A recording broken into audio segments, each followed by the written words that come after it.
It's not easy అండి.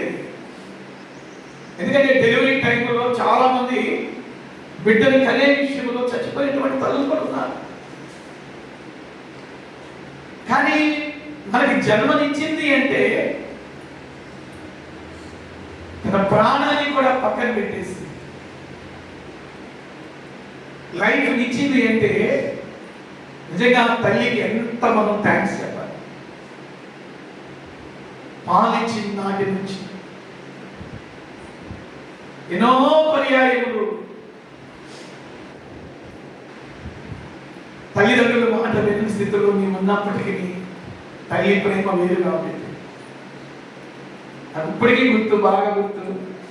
నాకు అది 4 years 5 years మా మమ్మీ ఊళ్ళో ఉన్న వాళ్ళతో పనులకి వెళ్తా ఉంటే నేను ఎంబడబడితే ఎన్నోసార్లు బుజ్జగించింది. అయినా వెళ్ళా, నాకు బాగా గుర్తుంది. అందరు పనులకి ఎక్కడానికి వెళ్ళడానికి ట్రాక్టర్ కేరు మమ్మీ ఎక్కకూడదని నేనేం చేశానంటే అడ్డం నిలబడ్డా. బుజ్జగించింది. ఇక వీడు మాటతో వినేటట్టుగా లేడని ఒక్కటి పీకింది.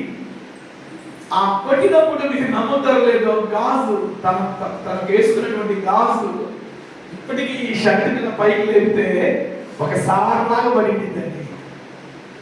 ఒక గీతలాగా పడింది. ఎంత బాగుంది.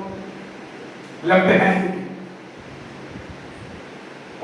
కొడతంతోనే మమ్మీ గాజు సర్వగా తీసుకుంటుంది. తల్లి ప్రేమ చూసారా? కొట్టింది, ఏడుస్తుంది. ఈరోజు మదర్స్ డే కాబట్టి కొట్టింది, బిడ్డకి దెబ్బ తగిలేకి ఆ గాజు తీసుకుపోయేలేకి నేను రాను మీరు వెళ్ళిపోండి అని ఆ మేస్త్రికి చెప్తే పర్లేదు లేవమ్మా సావిత్రమ్మ, ఆ యొక్క బిడ్డకి చిన్న గీతే కదా, చిన్న గీత అయినా నేను రాను వెళ్ళిపోండి. తల్లి ప్రేమ వాటి గ్రేట్లో బట్టి మనం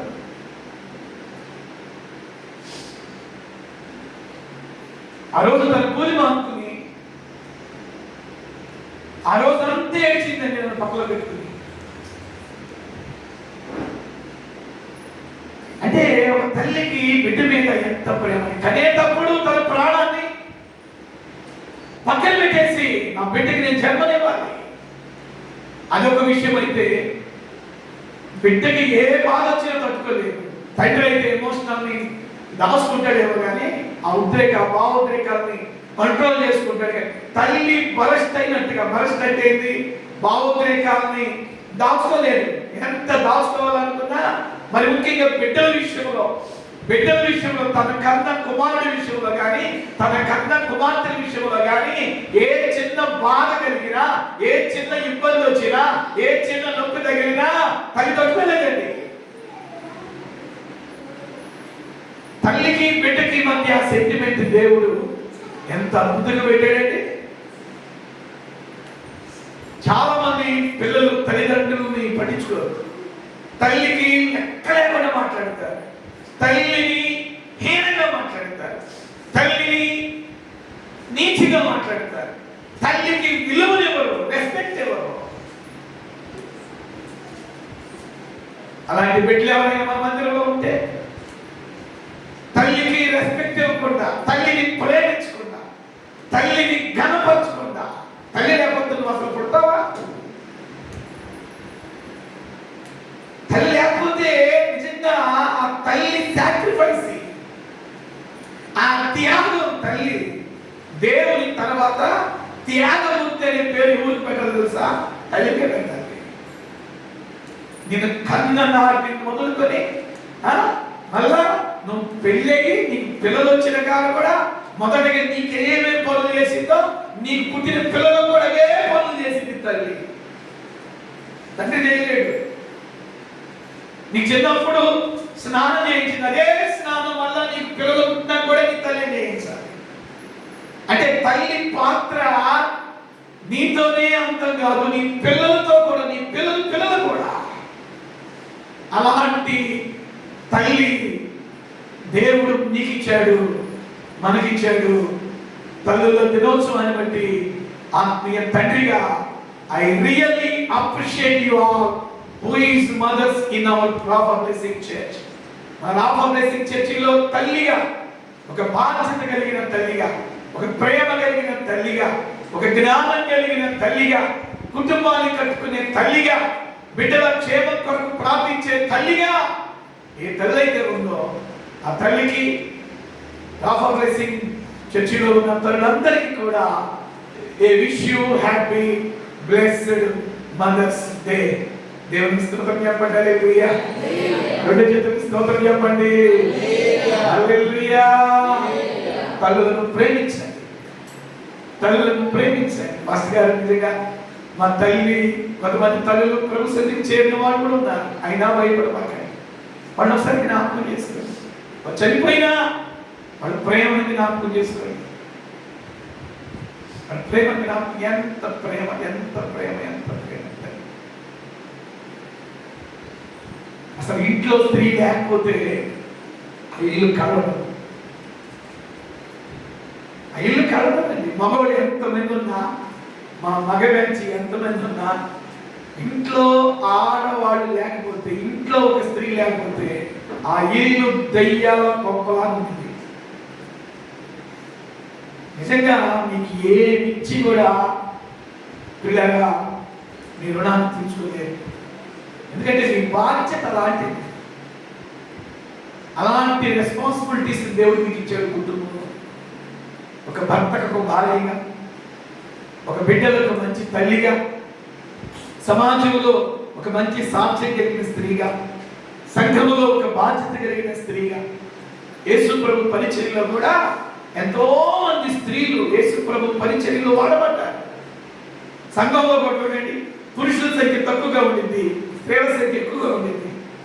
రేపు నిజంగా పరలోకంలో పురుషుల సంఖ్య తక్కువ, మీ సంఖ్య ఎక్కువ అనుకుంటాను నేను. ఆమేనండి. హల్లెలూయా. నేను సభలకి వెళ్తా ఉన్నప్పుడు వేల మంది వస్తూ ఉంటారు మీటింగ్ లో. పురుషులు తక్కువ, కానీ స్త్రీలు ఎంత ఎక్కువ మంది. యేసు ప్రభువుని కూడా ఆ దినాల్లో ఎంతో మంది స్త్రీలు వెంబడించారు. నిజంగా ఆయన్ని కంద ఒక స్త్రీ, ఆయన పునరుత్థానాన్ని, ఆయన సజీవుడని ప్రకటించింది కూడా ఒక స్త్రీయే. దేవునికి స్తోత్రం చెప్పండి. హల్లెలూయా. రాఫా బ్లెస్సింగ్ చర్చిలో స్త్రీలకి ప్రయారిటీ ఉంది. అట్లాని పురుషులు ఉండగా, పురుషులు కూడా ఉండింది, కానీ స్త్రీలకే ఎక్కువ ప్రయారిటీ. దేవునికి స్తోత్రం చెప్పండి. హల్లెలూయా. సో మీకు ప్రార్థించడానికి అవకాశం ఇవ్వబడింది, మీకు ప్రభుని గురించి సాక్షులు అవడానికి అవకాశం ఇవ్వబడింది, ప్రభు గురించి మీరు సువార్త ప్రకటించడానికి కూడా మీకు అవకాశం ఇవ్వబడింది.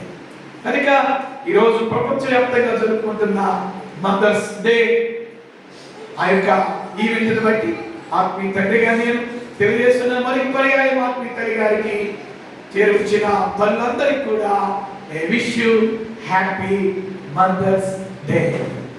ఏమి స్తోత్రం చెప్పండి. హల్లెలూయా. తల్లుల్ని ప్రేమించండి, తల్లుల్ని ఘనపరచండి, గౌరవించండి. ఒకవేళ ఈ కూటమి తర్వాత మీ మమ్మీలకి ఏదైనా ఒక మంచి గిఫ్ట్ తీసుకెళ్ళేవాడిని, లేకపోతే అక్కడ ఒక 10 రూపాయలు స్వీట్ కోదైనా తీసుకెళ్ళి మమ్మీ నోట్లో పెట్టండి. దేవునికి స్తోత్రం చెప్పండి. హల్లెలూయా. హల్లెలూయా. తల్లుల్ని ప్రేమించండి, తల్లుల్ని ఘనపరచండి, తల్లుల్ని పురుగు కంటే హీనంగా మాట్లాడబాకండి. అది మీకు శాపం, అది మీకు ఆశీర్వాదం కాదు. తల్లిని తండ్రిని తిట్టకూడదు. బైబిల్ చెప్తుంది, భూమి మీద నువ్వు దీర్ఘాయుష్మంతుడివి, దీర్ఘాయుష్మంతురాలు అవ్వాలి అంటే మీ డాడీని మీ మమ్మీని ప్రేమించాలి, మీ డాడీని మీ మమ్మీని ఘనపరచాలి. చదువు బయట కూడా పరిశుద్ధులైన తండ్రి, కొద్ది విషయాలు నీ వాక్యం వినబోతున్నాం. నీ వాక్యం ద్వారా మాతో మాట్లాడు. యేసు నామములో ప్రార్థించి వాక్య సందేశాన్ని ప్రారంభిస్తున్నాము తండ్రి. ఆమేన్. స్తోత్రం చెప్పండి. హల్లెలూయా. స్తోత్రం చెప్పండి. హల్లెలూయా. హల్లెలూయా. లూకా సువార్త 9వ అధ్యాయం. లూకా సువార్త 9వ అధ్యాయం. ఈరోజు సమయం పరిగెత్తుతా ఉంది. సో లూకా సువార్త 9వ అధ్యాయం.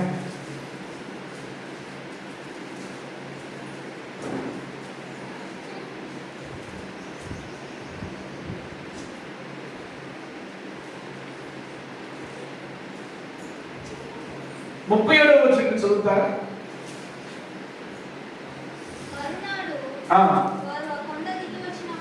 మరునాడు వారు కొండ దిగి వచ్చినప్పుడు బహుజన సమూహము ఆయనకు ఎదురుగా వచ్చెను. ఇదిగో ఆ జన సమూహములో ఒకడు, బోధకుడా, నా కుమారుని కటాక్షించుము, నిన్ను వేడుకొచ్చున్నా, వాడు నాకు ఒక్కడే కుమారుడు. ఇదిగో ఒక దెయ్యము వాని పట్టును పట్టినప్పుడు వాడు అకస్మాత్తుగా కేకలు వేయును, నురుగు కారునట్లు అది వానిని విలవిలాడించుచు గాయపరచుచు వాని వదలకుండును. దాన్ని వెళ్ళగొట్టుడని నీ శిష్యులను వేడుకుంటుని గాని వారి చేత కాలేదని మొరపెట్టుకునేది. అందుకు యేసు, విశ్వాసము లేని మూర్ఖతరం వారులారా, నేనెంతకాలము మీతో కూడా ఉండి మిమ్మల్ని సహించును, మీ కుమారుని ఇక్కడికి తీసుకుని రమ్మని చెప్పాను. వాడు వచ్చుచుండగా ఆ దెయ్యం వాడిని పడద్రోసి విలవిలాడించెను. యేసు ఆ అపవిత్రాత్మను గద్దించి బాలుని స్వస్థపరిచి వాని తండ్రికి అప్పగించారు. గనుక అందరూ దేవుని మహత్యమును చూచి ఆశ్చర్యపడిరి. నాతో పాటు ఈ మాట చెయ్యి చెప్తారా? అందరూ దేవుని మహత్యమును చూచి ఆశ్చర్యపడిరి. దేవుడి మాటలను మన కొరకు ఆశీర్వదించునుగాక. ఉదయం వేళలో నేను ప్రార్థనలో ఉన్నప్పుడు ప్రభు మీకు ఒక మాట చెప్పమని నన్ను ప్రేరేపించాడు. ఆ మాట ఏమిటి అంటే, నా కుమారుడా, నా బిడ్డలకు నేను నా మహిమను చూపించబోతున్నాను అని చెప్పమన్నాడు. ఆమె చెప్పండి. హల్లెలూయా. ఏం చూపించబోతున్నాడంట? మహిమనండి. మహిమనండి. మహిమ. మహిమ అనే మాటకు అర్థము ఏమిటి అంటే ఆయన శక్తి. నా బిడ్డలకు నేను నా శక్తిని చూపించబోతున్నాను. నేను విన్నాను ఆ మాట. As a man of God, I listen from Almighty God. దేవుని నుండి నేను విన్నాను. ఏంటి ఆ మాట? నా బిడ్డలకు నా మహిమను నేను చూపించబోతున్నా. ఆమేన్ చెప్పండి. ఆమేన్. మీకంట దేవుడు తన శక్తిని చూపించబోతున్నాను అని చెప్పాడు. ఎంతమంది చూడాలనుకుంటాను ఆయన చెప్పాడు. హల్లెలూయా. హల్లెలూయా. ఆయన మహిమను చూపించేటువంటి దేవుడు. ఆయన మహిమ అనే మాటకి అర్థం చెప్తున్నాను వల్ల ఆయన శక్తి. ఎలా చూపిస్తాడు ఆయన శక్తిని? అద్భుతాలు చేసి, ఆశ్చర్య కార్యాలు చేసి, మహత్కార్యాలు చేసి ఆయన మహిమను, ఆయన శక్తిని నీ కళ్ళారా చూపిస్తాడు. ఆయన ఉదయం మాట్లాడేటప్పుడు నేను ఎంతగానో ప్రభువును స్తుతించాను. ప్రతి ఆదివారం ఉదయాన్నే ప్రభు మాట్లాడుతున్నాడు. అందుకే ఆయన ఏం చేయబోతున్నాడో వాక్యానికి ముందు మీకు ఈ మాట చెప్పిన వాక్యంలోకి వెళ్ళబోతున్నాను. రాబోయే కుటుంబాలందరికీ మీరు ఎలాంటి సిచ్యువేషన్ లో ఉన్నారో నాకు తెలియదు. మీ ప్రాబ్లం ఏమైందో నాకు తెలియదు. మీరు దేని కొరకు మీరు ఇబ్బంది పడుతున్నారో నాకు తెలియదు. ఏ సమస్య మిమ్మల్ని డిసప్పాయింట్మెంట్ చేస్తుందో నాకు తెలుసు. అయితే ప్రభు మాటకి నేను చెప్తున్నాను, ఆయన సేవకునిగా, ఆయన దాసునిగా ఆయన నాకు ఏమి చెప్పాడో నేను అది మీకు డిక్లేర్ చేస్తున్నాను. మీకు ఆయన మహిమను చూపిస్తానంటున్నాడు. ఆయన శక్తిని మీకు చూపిస్తానంటున్నాడు. నా ప్రభు ఎలాంటి దేవుడో తెలుసా? తన శక్తిని నీకు చూపించేవాడు. ఆయన శక్తిని చూపిస్తాడు. ఎలా చూపిస్తాడు? ఒక అద్భుతం చేసి, ఒక ఆశ్చర్యకార్యం చేసి, ఒక మహత్కార్యం చేసి తన శక్తిని చూపిస్తాడు. ఇక్కడ ఈ లూకా సువార్త 9వ అధ్యాయంలో ఒక సంఘటన జరిగింది. మీ దృష్టి అందుకే పెట్టండి, దయచేసి వాక్యం మీద మనసు పెట్టండి. ఎందుకంటే వాక్యం మిమ్మల్ని కట్టింది, వాక్యం మిమ్మల్ని నిలబెట్టింది, వాక్యం మిమ్మల్ని బ్రతికించింది, వాక్యం మీకు ఉత్తేజాన్నిచ్చింది, వాక్యం మీ నిరాశ, నిస్పృహ, కృంగుదలను తొలగించేసింది. నీకు అంతరంగాన్ని ఉత్తేజపరిచేది వాక్యం. ఈ వాక్యానికి మనం ఫస్ట్ ప్రయారిటీ ఇవ్వాలి. ప్రతి ఆదివారం మీరు ఉదయాన్నే దేవుడి దగ్గర మొదలు పెట్టాలి. ఈ రోజు నేను మందిరానికి వెళ్తున్నాను ప్రభా, నీ సేవకుని నిలబెట్టుకుని, నీ సేవకుని నిలబెట్టుకుని నాతో మాట్లాడండి. ఇక్కడ మీకేం దొరికింది అంటే వాక్యం దొరికింది. వాక్యం మీకు దొరికింది. ఇక్కడ వాక్యము దొరికింది అనగా దేవుని మాట మీకు దొరికింది. ఇక్కడ మనుషుల మాటలు ఇక్కడ దొరకవు.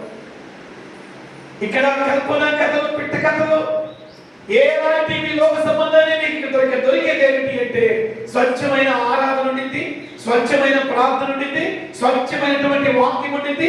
వాక్యములో కొన్ని ప్రవచనాలు మీకు దొరుకుతాయి. చెప్పబడి దేవుని స్తోత్రం చెప్పండి. హల్లెలూయా, హల్లెలూయా, హల్లెలూయా. చాలా స్థలాల్లో సేవకులు అంటారు, అయ్యారు ఎంతో మంది వాక్యం చెప్పడానికి సేవకులు వస్తారు మా దగ్గరికి, కానీ నేను వాక్యం చెప్తా ఉంటే దేవుడు నాతోనే మాట్లాడుతుంటుంది, దేవుడు నాతోనే మాట్లాడుతున్నటువంటిది. ఎందుకంటే మా ఉపదేశంలో దీని వెనక కొన్ని గంటల ప్రార్థన, దేవుడి నుండి విని బోధించేటటువంటి మాటలు ప్రజలతో సూటిగా దేవుడు మాట్లాడినట్లు అనుభూతి కలిగింది. లోపాలుంటే సరిచేయబడతాయి, బలహీనతలుంటే బలపరచబడతారు. ప్రియులారా, దేవుని వాక్యం మండించింది, పురిగల్పింది. యేసుక్రీస్తు ప్రభు ఆయన దేవుడై ఉండి మానవునిగా ఆయన జీవించిన దినములలో ఆయన జీవిత కాలాన్ని మనం చూస్తే ఎప్పుడు కూడా కొండల మీద గడుపుతా ఉండేవాడు. ఇక్కడ ప్రారంభంలో ఒక మాట, లూకా సువార్త 9:17-37 మరునాడు వారు ఆ కొండ దిగి వచ్చినప్పుడు, అంటే ఒక రోజంతా యేసుక్రీస్తు ప్రభు ఒలీవల కొండ మీద గడిపినట్లుగా మనం చూడగలుగుతాం. యేసు ప్రభు యొక్క పరిచర్య ఎలాంటిది అంటే ఆయన పరిచర్య పగలంతా సేవ చేసేవాడు, రాత్రి కాగానే కొండల మీదకి వెళ్ళి ఏకాంతంగా ప్రార్థన చేసేవాడు.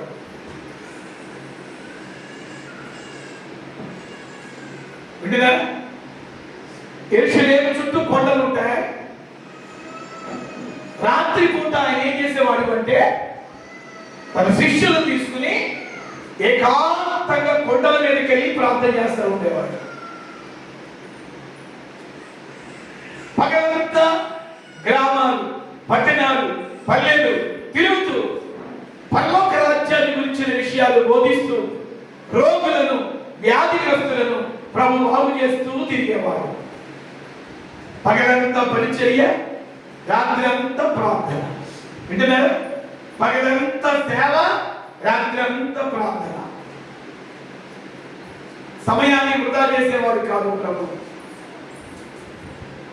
సమయాన్ని వృధా చేసేవాడు కాదు ప్రభు.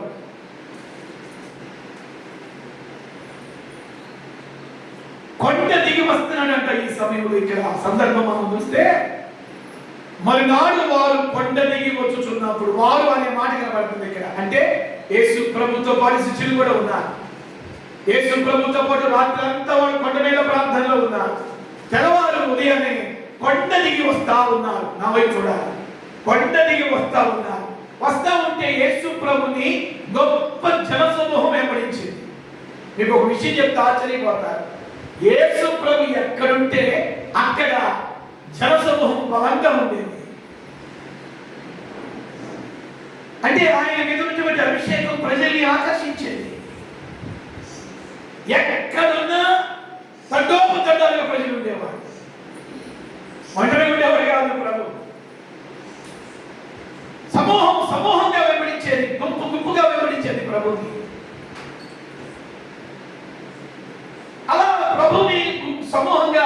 ప్రజలు వెంబడిస్తూ ఉంటే ఆ సమూహములో ఒక తండ్రి పరిగెత్తుకుంటా వచ్చి యేసు ప్రభు పాదాల మీద పడి అంటున్నాడు, బోధకుడా, నువ్వు అర్జెంటుగా నా కుమారుడు చావు బ్రతుకుల మధ్యలో ఉన్నాడు, నా కుమారుడు మరణావస్థలో ఉన్నాడు, ఒక వ్యాధి, ఒక రోగము, ఒక అపవిత్రాత్మ నా బిడ్డని ఆవరించింది. ఇప్పుడు నువ్వు వచ్చి నా బిడ్డను బాగు చేయాలి. నీ శిష్యులు ఉన్నారే, వారి దగ్గరికి తీసుకెళ్ళే నా కుమారుణ్ణి.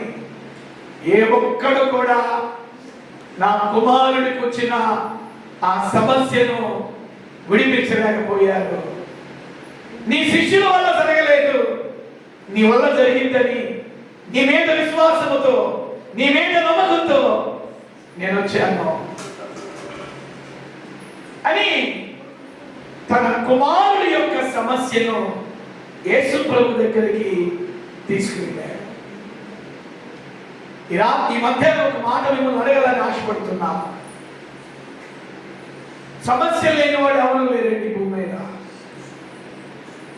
ఎవరికి తగ్గ సమస్యలు వాడుకుంటాయి, పేదవారికి తగ్గ సమస్యలు వాడుకుంటాయి, మిడిల్ క్లాస్ ఫ్యామిలీకి తగ్గ సమస్యలు వాడుకుంటాయి, ఐశ్వర్యవంతులకు వారికి ఉండాల్సిన సమస్యలు వాడుకుంటాయి. సమస్య లేని వాడు భూమి మీద ఎవరు లేరండి.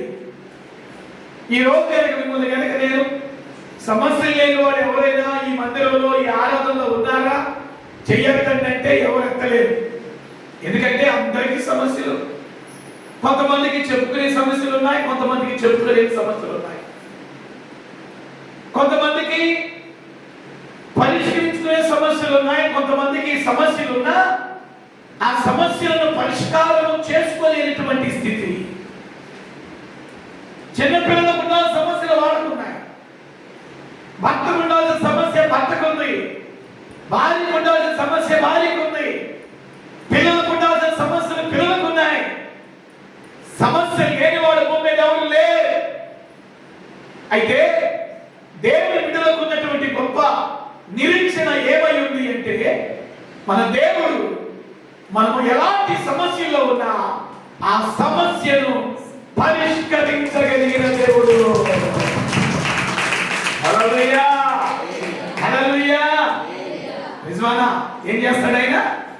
పరిష్కరిస్తాడు. He will solution. He will give solution. ఆయన నీ సమస్యకు ఒక పరిష్కారాన్ని చూపుతాడు. నువ్వు భయపడాల్సిన పని లేదు, నువ్వు కృంగిపోవాల్సిన పని అంతకంటే లేదు, నువ్వు దిగులు పడాల్సిన పని అంతకంటే లేదు. నీ కొరకు ప్రాణం పెట్టిన దేవుడు, నీ కొరకు రక్తం కాల్చిన దేవుడు ఇప్పటికీ సజీవుడిగా సజీవుడిగా సజీవుడిగా ఉన్నాడన్న సంగతిని నేను మీకు జ్ఞాపకం చేస్తున్నాను. ఎవరు విడిచిపెట్టిన నీ దేవుడిని విడిచిపెట్టాడు, ఎవరు పట్టించుకోకపోయినా నీ దేవుడు పట్టించుకుంటాడు, ఎవరు నీకు సహాయం చేయకపోయినా ఆయన సహాయం నీకు ఎప్పుడు ఉండింది. ఆమె చెప్పండి, ఎప్పుడు ఉండిందనండి. ఇలా చెప్పారు, నా దేవుని సహాయం నాకెప్పుడు ఉండింది. అంటే 24/7. 24/7 అంటే ఏంటి? వారానికి రోజులు 7 రోజుల్లో కూడా నీకు సంపూర్ణమైన సహాయం ఉండింది. 12 నెలలు నీకు సంపూర్ణమైన సహాయం ఉండింది. 365 రోజులు నా దేవుని హస్తము నీకు సహాయం చేస్తూనే ఉండింది.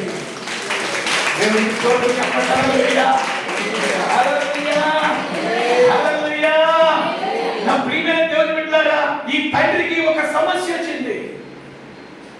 ఏంట సమస్య? బైబిల్ చెప్తుంది అతనికి ఒక కొడుకున్నాడంట. ఆ కొడుకు తప్ప ఇంకెవరు బిడ్డలు లేరా, ఒకే ఒక కొడుకు. ఆ కొడుక్కి ఒక సమస్య. ఏంట సమస్య? ఒక దయ్యం పట్టిందండి. ఏం పట్టిందండి? దయ్యం పట్టింది. అది మామూలు దయ్యం కాదంట. ఎలాంటి దయ్యం? చూడండి, ఆ దయ్యం చేసే పనుల్లో ఇక్కడ కొన్ని మాటలు రాయబడింది. 39వ వచనం, ఇదిగో ఒక దెయ్యము వాని పట్టును పట్టినప్పుడు ఆ దెయ్యం ఎలా చేసిందంటే అకస్మాత్తుగా కేకలు వేయించిందంట. నా వైపు చూడండి, ఏం వేయించింది? ఆ దెయ్యం చేసే పనులు. నెంబర్ 1, నా బిడ్డకి ఆ దెయ్యం పట్టినప్పుడు వాడు ఎలా ప్రవర్తిస్తాడంటే నా మీద కేకలేస్తాడయ్యా, నా భార్య మీద కేకలేస్తాడయ్యా, నా బంధువుల మీద కేకలేస్తాడు. ఒరిస్సాలో నేను రక్షణ పొంది సేవా పిలుపు నా మీద ఉంది. బాబాయ్ అని పిలిచే ఒక దైవజనుడు ఉన్నాడు. ఆయన యాక్షన్ ద్వారా మహిమలో చేర్చబడ్డాడు. ఆయన అన్నాడు, శ్యామ్, ఈ పట్ల దేవుని గొప్ప ప్రణాళిక ఉన్నదానా? 21 దినాలు ఒరిస్సాలో రాయగఢ్ అనే ప్రాంతంలో ఆ బాబాయ్ సేవ చేస్తూ ఉండేవాడు. నువ్వు వచ్చి ఒక 21 దినాల దగ్గర ఉపవాసం ఉండు, దేవుడు నిన్ను బలపరుస్తాడు, అద్భుతంగా రాబోతున్న వాడుకుంటాడు అని చెప్పినప్పుడు నేను ఒక నెల ఉండడానికి ఆయన దగ్గరికి వెళ్ళాను. అప్పటికి నా వయసు 18 సంవత్సరాలు ఉంటాయి. వెళ్ళినప్పుడు వెళ్ళాక ఆ చుట్టుపక్కల ప్రాంతాల్లో బలంగా వాడబడుతున్న దైవజనుడు ఎవరైతే ఈ బాబాయ్ గారు నన్ను సేవలో పిలిపించిన ఆయన. ఆ చుట్టుపక్కల ఏ దైవం పట్టినా బాబాయ్ గారి దగ్గరికి తీసుకొస్తారు. ఏ శక్తులు పట్టుకున్నా బాబాయ్ దగ్గరికి తీసుకొస్తారు. ఆ సమయంలో ఒక వ్యక్తికి పాస్టర్కి కాళికా శక్తి పట్టుకుంది. ఎవరికండి? పాస్టర్కి కాళికా శక్తి పట్టుకుంది. ఎందుకంటే సరిగ్గా జీవితం లేకపోతే దయ్యాలు అలాగే పట్టుకుంటాయి, సరిగ్గా భక్తి చేయకపోతే దయ్యాలు పట్టుకుంటాయి. విశ్వాసులైనా పాస్టర్లైనా జీవితం సరిగా లేదనుకో దయ్యాలు ఖచ్చితంగా పట్టుకుని పీడిస్తాయి. బైబిల్ చెప్తుంది, ఎవరి జీవితం సరిగా ఉంటుందో వాళ్ళ దగ్గరికి దయ్యాలు రావు. కాళిక శక్తి పట్టుకుంటే ఆ ఊర్లో ఉన్నటువంటి సంఘ పెద్దలు తన కుటుంబీకులు ఆయన్ని గొలుసుతో కట్టు తీసుకొచ్చారండి బాబాయ్ గారి దగ్గరికి. వాడు చెప్పారు, ఏదయ్యా ఈ సమస్య ఏంటి? ఈయన మా పాస్టర్ గారండి. నేను ఆశ్చర్యపోయిన, పాస్టర్ గారికి ఏం పట్టడమా? పాస్టర్ గారికి శక్తి పట్టడమా? నేను నమ్ముతాను లేదు, ఆయన 5.5 అడుగులు 6 అడుగులు ఎత్తుంటాడండి, బలంగా ఉంటాడు. చేతులకి కాళ్ళకి సంఖ్యలు చేసుకుని తీసుకొచ్చారండి బాబాయ్ గారికి. దేవుడి మహాకృప ఆ పాస్టర్ గారికి పట్టినటువంటి కాళిక శక్తిని బాబాయ్ గారు ప్రభునామంలో గొడవపెట్టారు. చమకొట్టి దేవుడి స్తోత్రం చెప్పాలి. 3 రోజులు పెట్టుకున్నాడు చర్చిలో. నేను విన్నాను ఆ యొక్క దెయ్యం, ఆ శక్తి పట్టినటువంటి ఆ వ్యక్తి కేకలు వేయటం. దెయ్యం ఒక వ్యక్తిని పట్టినప్పుడు ఆ వ్యక్తి చేసే పని ఏంటంటే కేకలేస్తాడు. ఆ ఊళ్ళో తగినబడేటట్టుగా ఆ కాళికా శక్తి పట్టినటువంటి ఆ వ్యక్తి కేకలు వేశాడు. ఇక్కడ యేసు ప్రభు దగ్గరికి వచ్చిన వాడు కూడా ఆ పిల్లవాడు తండ్రి తన పిల్లవాడి సమస్య చెప్తున్నాడు. అయ్యా, నాకు కొడుకున్నాడు, వాడికి దెయ్యం పట్టింది. దెయ్యం పట్టినప్పుడు వాడు ఎలా ప్రవర్తిస్తాడంటే నెంబర్ 1 కేకలు వేస్తాడు. రెండవది ఏం చేస్తాడు చెప్పండి? కేకలు వేస్తాడు. రెండవదిగా నురుగు కమ్ముకుంటాడు. ఆ మాట చెప్పండి, ఏం కమ్ముకుంటాడు? నురుగు అంటే నోటి వెంట నురుగు వచ్చేసింది. మూడో పని ఏం చేస్తాడంటే, ఏం చేసిందంటే దెయ్యం ఏంటండి? విలువిలాడటం అంటే అటు ఇటు పొరలాడటం అన్నమాట. దెయ్యం పట్టిన వ్యక్తులు నేను చాలా సందర్భాల్లో, 100 సందర్భాల్లో చూశాను. దెయ్యాలు పట్టి వాళ్ళ మీద ప్రార్థన చేస్తామని కానీ పడిపోతారు. పడిపోయి వాడు పెరుగులాడుతూ ఉంటారు కింద. మన చర్చలో కూడా అలాంటి కార్యాలు జరిగినాయి, చూశారు కదా. దేవుని స్తోత్రం చెప్పండి. హల్లెలూయా. పట్టుకున్న వాళ్ళు ఒకరి కంట్రోల్లో ఉంటారు అన్నమాట. ఆ దెయ్యం స్వాధీనంలో ఉండి ఏం చేస్తారంటే పెరుగులాడతారు, దొల్లాడతారు. చాలా సంవత్సరాలతో మన చర్చికి ఒక నాగ శక్తి పడినటువంటి ఒక ముసలమ్మ వచ్చింది. అప్పుడు మనకి రేకుల మందిరం ప్రార్థన చేస్తా ఉన్నాను, పడిపోయి ఒక పాము ఎలాగైతే మెలికలు తిరిగిందో చర్చి అంతా అలాగే ఒక పాము లాగా ఎలాగైతే మెలుగు తిరుగుతూ వెళ్ళిందో చర్చి అంత పాములాగా మెలుగు తిరిగిందండి. విశ్వాసే, దేవుని బిడ్డే, మారు మనసు పొందినామే, బాప్తిజం తీసుకున్నామే, బ్రతుకు సరిగా లేకపోతే దెయ్యాలకి శక్తులకి అవకాశం ఇచ్చింది. ఈ పిల్లవాడికి దెయ్యం పట్టినప్పుడు ఆ దెయ్యం చేసే పని కేకలు ఇస్తుంది. రెండవదిగా నురుగు నోటెంపని నురుగు వచ్చేటట్టు చేస్తుంది. మూడవదిగా దెయ్యం చేసే పని ఏంటో తెలుసా? వెల్లువెల్లాడిస్తుంది. తర్వాత మూడవ పని ఏం చేస్తుంది చెప్పాలి. మొదటి పని ఏం చేస్తుంది? కేకలు. చెప్పండి, కేకలు అండి. కేకలు వేయించేటట్టు చేస్తుంది. కుటుంబాల్లో కూడా కొన్ని సందర్భాల్లో దెయ్యం చేసే పని ఏంటంటే భార్యలో నుండి భర్త మీద కేకలేసేటట్టు చేసింది దెయ్యం. భర్తలో నుండి భార్య మీద కేకలేసేటట్టుగా చేసింది దెయ్యం. కొన్ని సందర్భాల్లో పిల్లల మీదకి కేకలేసేటట్టుగా చేసింది దెయ్యం. కొన్ని సందర్భాల్లో ఇంటిలో కేకలకి గొడవలకి కారణం ఏమిటి అంటే కనబడకుండా పనిచేస్తున్న దెయ్యం. ఒక ఇంట్లో గొడవ జరుగుతుంది అంటే దాని వెనక దెయ్యం ఉందన్న సంగతి మీరు మర్చిపోకూడదు. మీరు వివేచించాలి. ఆత్మీయులారా, కుటుంబాల్లో గొడవలు జరుగుతున్నాయంటే దాని వెనక దెయ్యము పని ఉందన్న సంగతి మీరు మర్చిపోకూడదు. భార్య భర్తల మధ్య గొడవ జరుగుతుందా? అది దెయ్యం చేసే పని. అత్తకి కొడుకు మధ్య గొడవ జరుగుతుందా? అది దెయ్యం చేసే పని. తల్లిదండ్రులకి బిడ్డలకి మధ్య గొడవ జరుగుతుందా? అది దెయ్యం చేసే పని. మనం ఏం చేయాలి అంటే ఆ గొడవలకి కారకుడైన వాటిని మనం బంధించాలి. ఆమె చెప్పండి, చెట్టుకు చెప్పండి. హల్లెలూయా. మనం బంధించడానికి బదులు మనం ఏం చేస్తున్నాం తెలుసా? మన మనోనేత్రాలు వెలిగించబడకుండా, ఈ సత్యము తెలుసుకోనియకుండా గొడవపడిపోతూనే ఉంటున్నాం. భర్తతో గొడవపడిపోతున్నాం, భార్యతో గొడవపడిపోతున్నాం, పిల్లలతో గొడవపడిపోతున్నాం, ఇరుగు పొరుగు వాళ్ళతో గొడవపడిపోతున్నాం. ఈ గొడవకి కారణం, ఈ కేకలకి కారణం దెయ్యము దాని వెనక ఉండి నడిపిస్తుందని మీరు ఎవరు కూడా మర్చిపోకూడదు. ఆ దెయ్యం పట్టినప్పుడు ఆ పిల్లవాడిని కేకలేయించేస్తుంది, నురుగు కప్పుకు చేస్తుంది, విలువిల్లాడింప చేస్తుంది, నాలుగో పని చేస్తుంది. ఏం చేస్తుందో తెలుసా? తను తాను గాయపరుచుకుని చేస్తుంది. ఏం చేస్తుంది? చేతిలో అవైపుడి బిడ్డలారా, పిల్లవాడికి పట్టిన దెయ్యం చేసే పని, నాలుగో పని, తన చేతిలో ఏది ఉంటే తీసుకుని శరీరాన్ని గాయపరుచుకుని చేస్తుంది. కొన్నిసార్లు కుటుంబంలో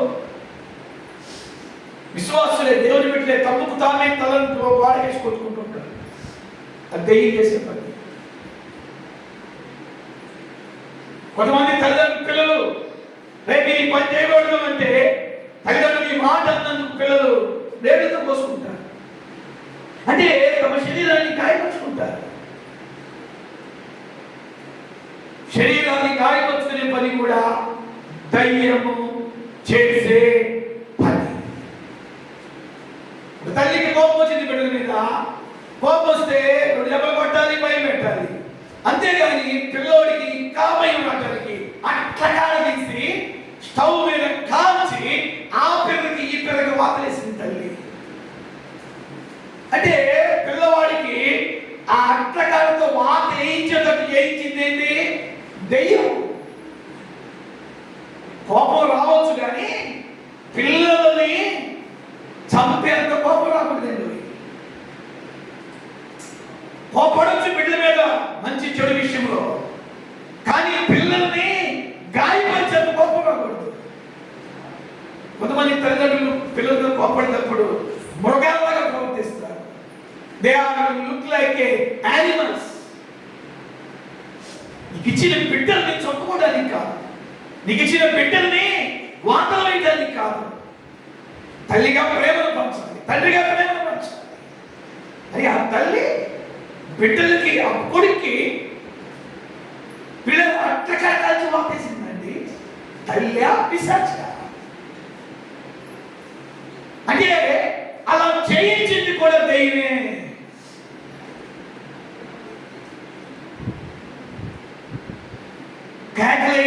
పిల్లవాడి చేత. నురుగు కప్పుకుని తొలి చేస్తుంది ఆ దయ్యం, వెలువెల్లాడిస్తుంది ఆ దయ్యం. తర్వాత గాయపరుచుకుని తొలి చేస్తుంది, శరీరాన్ని గాయపరుచుకున్నట్టు. కొంతమంది చూడండి, వాళ్ళ పనితో నెక్కించుకోవడానికి, తమ శరీరాన్ని గాయపరచుకోవడానికి కూడా వాళ్ళు ఇష్టపడతారు. విశ్వాసులే, క్రైస్తవులే, దేవుని బిడ్డలే, చర్చికెళ్ళేవాళ్ళే వాళ్ళ పనితో నెగ్గించుకోవడానికి తమను తాము గాయపరుచుకుంటారు. కొంతమంది పిల్లలు, తల్లిదండ్రులు వారు అడిగి ఇవ్వకపోతే ఒక పని చేస్తారు, ఏం తెలుసా? అన్నం మానేస్తారు. అంటే తమ శరీరాన్ని బలహీనపరుచుకుంటారు. అది కూడా దయ్యం చేసే పని. మన ఏళ్లలో దయ్యాలు ఉండకూడదు. ఆత్మీయ తండ్రిగా నా ప్రార్థన అది. మన ఇళ్లలో దయ్యాలకు స్థావరం ఉండకూడదు. మన ఇళ్లలో దయ్యాలకు నివాసం ఉండకూడదు. నీ ఇల్లు ప్రార్థించే ఇల్లు, నీ ఇల్లు ఉపవాసం ఉండే ఇల్లు, నీ ఇల్లు విజ్ఞాపన చేసే ఇల్లు, నీ ఇల్లు దేవుని ఆరాధించే ఇల్లు, నీ ఇల్లు దైవ సేవకులకు పరిచయం చేసే ఇల్లు. ప్రభువుల గురించిన పాటలు వినబడే నీ ఇంటిలో దయ్యానికి చోటివ్వకూడదు బిడ్డ.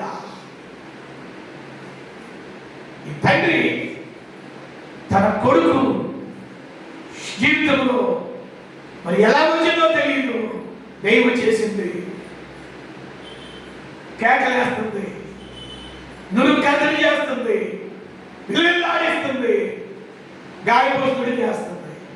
ఇప్పుడు ఆ తండ్రి ఏం చేశాడంటే శిష్యుల దగ్గరికి తీసుకెళ్ళాడు. యేసు ప్రభు శిష్యులు ఉన్నారు కదా, పిల్లోడు, అయ్యా యేసు ప్రభు శిష్యులు కదా, యేసు ప్రభు ఇక్కడ లేడయ్యా, ఆయన ఏదో కొండ మీద ఉన్నాడు, కొండ కింద మీరు ఉన్నారు కదా కొంతమంది, నా బిడ్డకి ఈ సమస్య ఉంది, నా బిడ్డ సమస్య దెయ్యం బట్టి ఇలా చేస్తుంది, మీరు వదలబట్టండి అంటే శిష్యుల వల్ల ఒక్కడ వదలబడాలంట.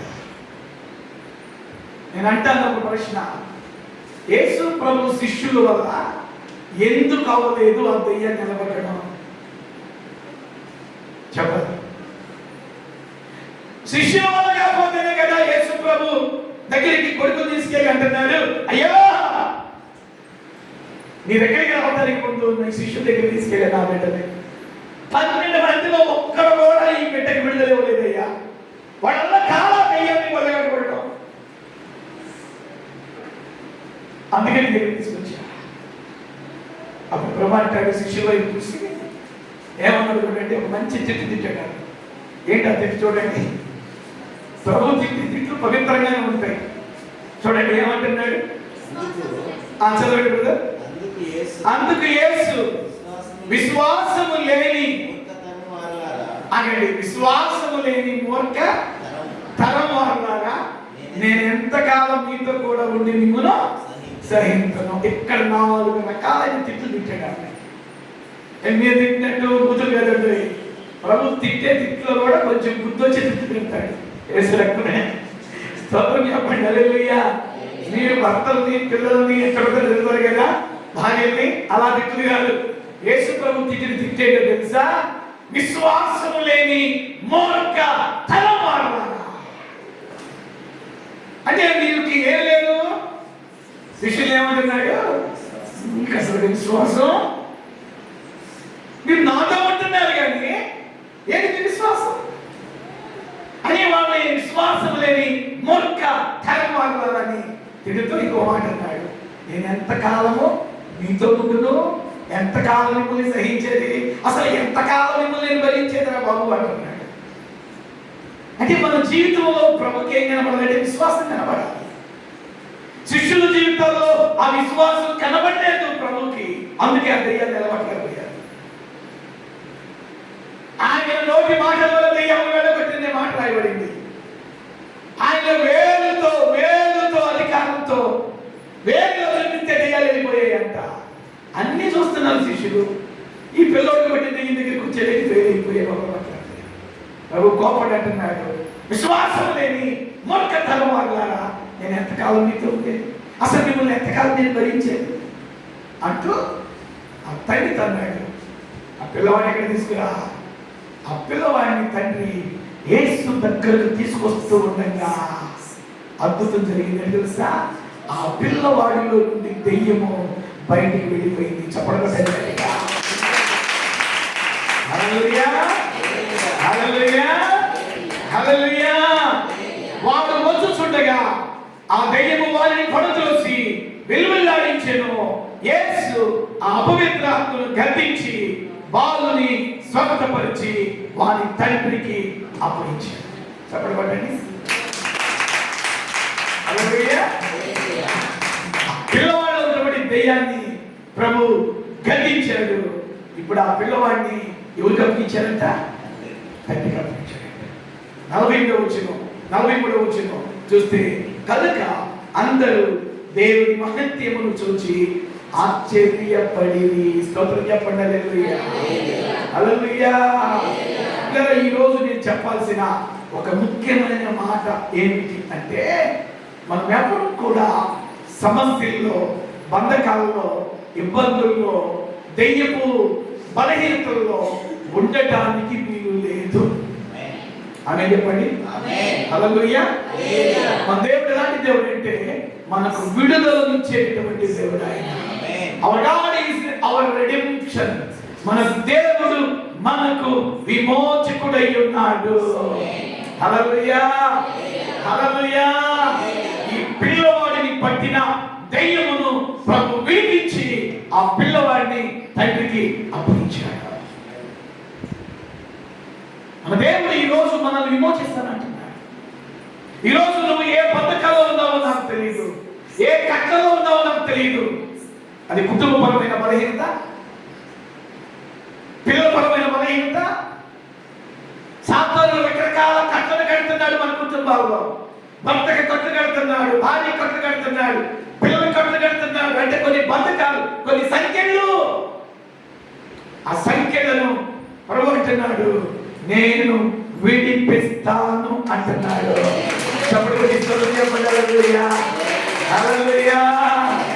ఎందుకు విడిపిస్తాడో తెలుసా? ఉదయం ప్రభు చెప్పిన మాట నాకు చేస్తున్నాను, నా బిడ్డలకు నేను నా మహిమను చూపిస్తాను.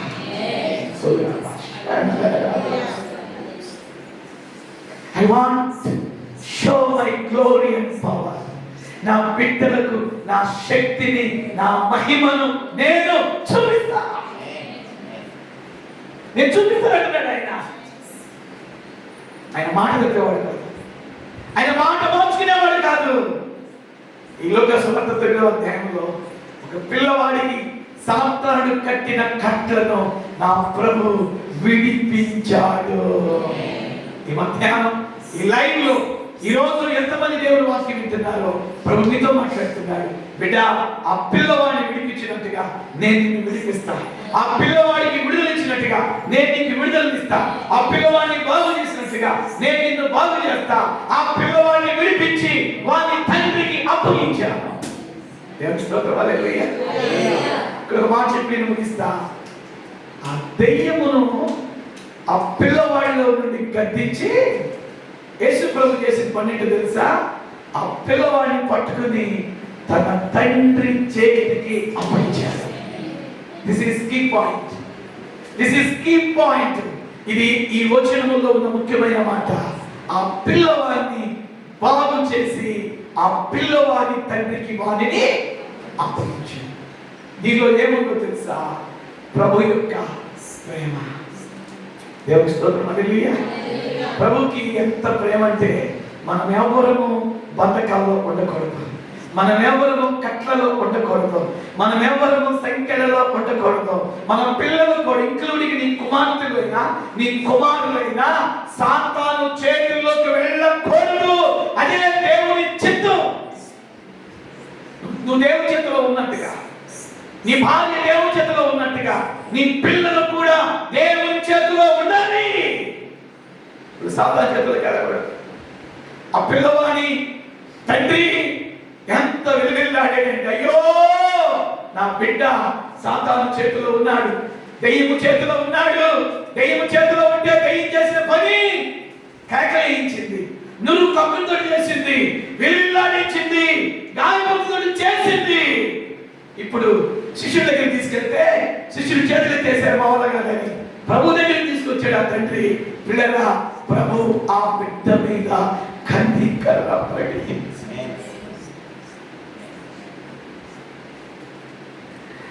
దేవుడు నీ బిడ్డల మీద కనికరపడతాడు, నీ పిల్లల మీద కనికరపడతాడు, నీ కుమారులు నీ కుమార్తెల మీద నా దేవుడు కనికరపడతాడు. వాళ్ళను ఏ దెయ్యమైతే ఇష్టం వచ్చినట్లుగా తిప్పుతుందో, పిల్లల్ని ఏ దెయ్యమైతే విలువెల్లాడిస్తుందో, పిల్లల్ని ఏ దెయ్యమైతే పట్టుకుని మాట వినకుండా చేస్తుందో, ప్రభు అంటున్నాడు ఈ బిడ్డలకి నేను విడుదల ఇస్తానంటున్నాడు. చెప్పడం పెడదామా గట్టిగా, చెప్పడం పెడదామా గట్టిగా. హల్లెలూయా, హల్లెలూయా. ఒక మాట చెప్పిన చివరిలో, మీ పిల్లలు పొద్దున్నే వాళ్ళు కాలేజీకి వెళ్తున్నా, ఏదైనా పనికి వెళ్తున్నా, వారికి చేతులు వారి తలల మీద పెట్టి ప్రార్థన చేసి పంపించండి. వీళ్ళ కాలేజీకి వెళ్తున్నారా, బిడ్డ మీద చేపెట్టి ప్రార్థన చేసి పంపించు. సాయంత్రం పడుకోబోయే ముందు బిడ్డ తల మీద చేపెట్టు. తల్లిగా నీ చేతులలో ఉన్న అభిషేకం, హల్లెలూయా, నీ చేతుల్లో ఉన్న అభిషేకం నీ బిడ్డల మీదకి తెలియైపోయింది. హల్లెలూయా, హల్లెలూయా. నీ చేతుల్లో ఉన్న అభిషేకపు శక్తి నీ బిడ్డల మీద పనిచేసింది. సైతానుడు పిల్లలను ముట్టలేడు, సాంద్రుడు బిడ్డల్ని ముట్టలేడు. ఇదిగో ఈ కుమారుడు విడుదల పొందిన కుమారుడు, మీ బిడ్డలు కూడా విడుదల పొందిన కుమార్తెలుగా ఉండబోతున్నారు, విడుదల పొందిన కుమారులుగా ఉండబోతున్నారు. సాతాను చెయ్యి మన బిడ్డల మీద నుండి కొట్టివేయబడును గాక, సాతాను చెయ్యి నీ బిడ్డల మీద నుండి దూరమగును గాక, సాతాను చెయ్యి నీ బిడ్డల మీద నుండి దూరమగును గాక. లేచి నీ కొరకు ప్రార్థన చేస్తాను. హల్లెలూయా, హల్లెలూయా, హల్లెలూయా, హల్లెలూయా, హల్లెలూయా, హల్లెలూయా, హల్లెలూయా. ఒక తండ్రికి ఒక కుమారుడు, ఆ కుమారుడికి ఒక